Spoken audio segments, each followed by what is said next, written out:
The Yakuza series is facing retcons, delistings, and the collapse of its whole identity. But it wasn't always like this. Something fundamentally changed. From the original creator leaving to the decline in the story, and with all the Kiwami 3 controversy happening right now, it's just impossible to ignore. But to understand how Yakuza ended up here, we have to go back to the very beginning.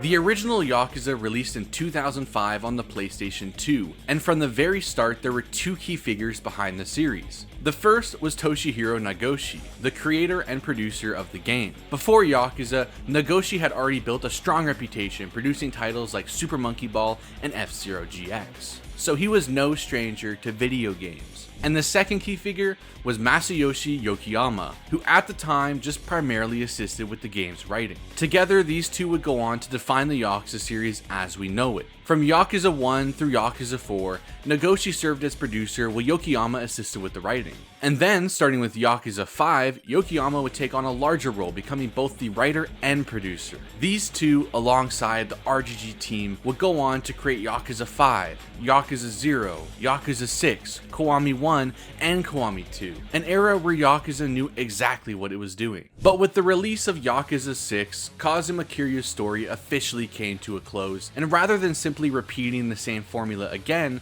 Nagoshi wanted to expand the audience and experiment. That led him to direct and write Judgment, a spin-off that many fans, including myself, consider to be one of the strongest stories the studio has ever produced. And finally, in 2020, Yakuza Like a Dragon released. This would become the last Yakuza game produced under both Nagoshi and Yokoyama together. It also marked the last time the series delivered a truly strong standalone story. Shortly after the release of Lost Judgment in 2021, Nagoshi officially left RGG Studio and Sega entirely. Despite rising to the highest executive ranks at Sega, Nagoshi made it clear, he didn't want to be a CEO, he just wanted to make games. So he formed his own studio, Nagoshi Studio, and soon after he revealed his next project, Gang of Dragon, a game that I'll be checking out here on the channel. So while things were looking promising for Nagoshi, the Yakuza series itself entered a whole new era. Yokoyama would take full creative control over both the Yakuza and Judgment series,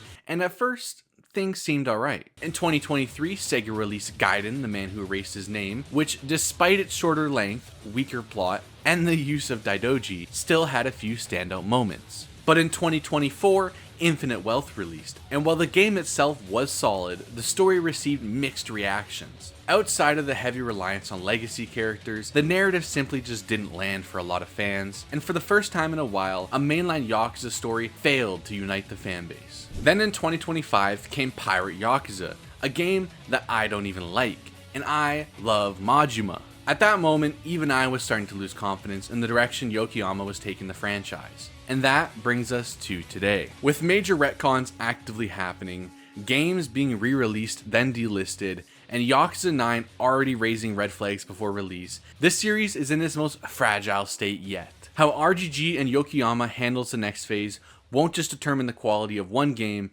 it will decide the future of the entire franchise.